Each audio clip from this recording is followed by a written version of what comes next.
Poursuite ce lundi 30 mai 2022 de la tournée inter-arrondissement initiée par le maire de Libreville, Christine Mba Andoutoum, épouse Mindou, lancée le vendredi 27 mai dernier. Après le premier arrondissement, la première magistrate de la ville de Libreville s'est rendue au deuxième arrondissement.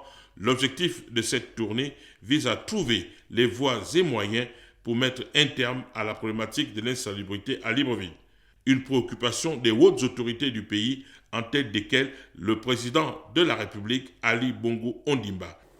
Le jeudi 5 mai 2022, j'ai été reçu par Monsieur le Président de la République, chef de l'État, Son Excellence Ali Bongo Ondimba.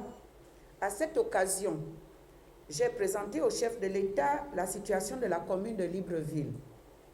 Nos échanges m'ont permis d'aborder le sujet des multiples opérations visant à renforcer l'embellissement des quartiers avec nos partenaires pour maintenir notre ville toujours propre.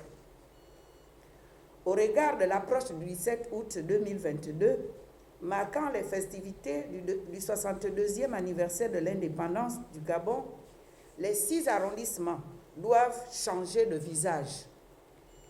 C'est la raison pour laquelle nous sommes réunis aujourd'hui. Dans la salle de réunion de la mairie du 2e arrondissement, la première citoyenne de la cité estime qu'il faut accélérer la lutte contre l'épineux problème de l'insalubrité. À compter de ce jour, nous devons accélérer nos opérations de lutte contre l'insalubrité pour l'embellissement de la commune de Libreville dans son ensemble. Pour ce faire, j'invite les conseillers municipaux de la commune de Libreville à mettre à contribution leurs efforts dans ce défi qui ne demande que la participation de tous. 2 temps forts ont marqué cette séance. Ce sont les interventions du directeur général de l'environnement, Alix Berti Sougoulatière, et l'inspecteur général municipal, Madame Adzomo Natacha. J'interviens ici en tant qu'inspecteur général municipal, en tant que gendarme, et suivant l'arrêté 310, nous avons des missions bien définies, que Madame le maire a entre autres définies.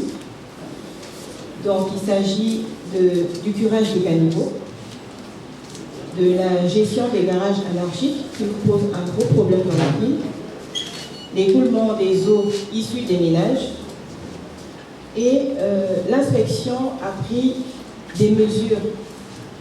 Je parle sous le contrôle de la directrice générale d'environnement, avec qui, il y a quelques semaines, on a commencé quelques actions dans certaines voies, notamment la voie Estefo Gare routière, où nous avons des opérateurs qui vendent des pièces détachées et qui se retrouvent à jeter des ordures dans des bassins versants.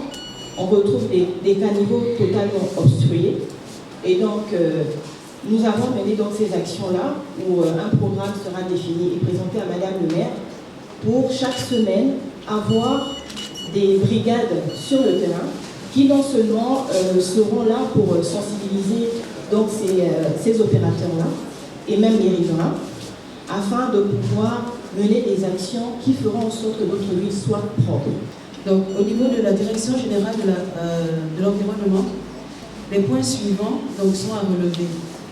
Le respect des heures de sortie des déchets, donc il va falloir vraiment sensibiliser là-dessus, donc notamment en mettant en place des méthodes de mobilisation, des opérations de sensibilisation, en impliquant aussi les précollecteurs, pourquoi pas en se servant d'eux comme ambassadeurs auprès des ménages. Nous avons aussi l'entretien des points d'apport volontaires, donc notamment il faut veiller à la fréquence de ramassage des ordures, parce que comme nous le constatons, certains points font plusieurs jours sans être collectés, donc il va falloir le signaler pour qu'on puisse intervenir, nous, au niveau de l'opérateur en charge de cette question-là. Toujours pour les points d'apport volontaires, il faut aussi veiller à la méthode de collecte, parce que comme nous l'avons constaté aussi, il y a des cratères qui se créent souvent, et ça il faut le signaler, parce qu'après les voies, donc le bitume prend un coup, et les véhicules ont du mal à passer. Il faudra aussi veiller à la propreté, donc dans un rayon de 5 mètres autour du point d'apport volontaire. Et ça, nous avons des prestataires qui nous accompagnent aujourd'hui, donc ceux qui autrefois étaient des sous-traitants de Clean Africa. Consciente des enjeux et défis du combat de la lutte contre l'insalubrité, la présidente du conseil municipal a invité les maires d'arrondissement et les conseillers municipaux à s'impliquer. C'est dans ce sens que les échanges ont eu cours entre le maire de Libreville et les conseillers municipaux de différents bords politiques. Une démarche managériale qui prône l'inclusivité et la cohésion nécessaires à l'assainissement de la capitale gabonaise. Notons qu'au cours de cette rencontre, les services techniques de la mairie du 2e arrondissement ont édifié l'assistance sur la localisation des points noirs et autres foyers insalubres. C'est par une inspection des différents quartiers du 2e arrondissement que s'est achevée cette tournée qui a permis de constater de nombreux points noirs, des garages anarchiques, l'occupation illégale du domaine communal dans le 2e arrondissement de la commune de Libreville. Cette situation a amené le maire de Libreville à sensibiliser et verbaliser certains opérateurs économiques dont l'incivisme est avéré.